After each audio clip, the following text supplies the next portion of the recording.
অনেক সিনেমা এসেছে যেখানে রাখির গুরুত্বকে অনেকটা বেশি করে দেখানো হয়েছে। এর ফলে সাধারণ মানুষের মধ্যে রাখি মানে ভাই বোনের যে রাখি সেটার গুরুত্ব অনেকটা বেড়ে গেছে। এই কথাটা শুনে অনেকে অবাক হবে, বলবে না না, বিষয়টা ঠিক এমন নয়। কিন্তু বর্তমান সময় দাঁড়িয়ে কোন মেয়ের সত্যিই তার ভাইয়ের দ্বারা রক্ষার দরকার আছে? আর যদি এখনো মেয়েদের মনে হয় যে ভাই এসে তাকে রক্ষা করবে, তাহলে এটা কোনো উৎসবের বিষয় হতে পারে না।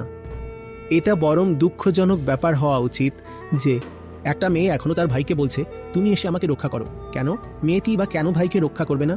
সব ক্ষেত্রেই তো সমতা চলছে, মেয়েরা সব জায়গাতেই এগিয়ে যাচ্ছে, তাহলে রক্ষা করার ক্ষেত্রেও তো সমতা থাকা উচিত, তাই না? আর ব্যাপারটা তখন আরও অদ্ভুত হয়ে যায় যখন দিদি ভাইয়ের থেকে 8-10 বছরের বড় হয়।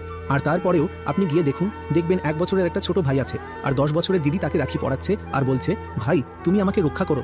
অথচ ভাইটা কাঁদছে আর দোলনাতে টয়লেট করে বসে আছে, সে নাকি রক্ষা করবে? তাই তখন ব্যাপারটা একটু অদ্ভুত হয়ে যায়। বর্তমান সময় আমি মনে করি না যে বোনদের কারোর দ্বারা রক্ষার দরকার আছে। আমাদের মহান শাস্ত্রগুলো আমাদের এটাই শেখায় যে ধর্মেরই আসলে রক্ষার দরকার পড়ে সবসময়। আর যদি তুমি ধর্মের রক্ষা করো, তাহলে বাকি সব আপনা আপনি ঠিক হয়ে যায়। ধর্ম রক্ষাতি রক্ষিতাঃ।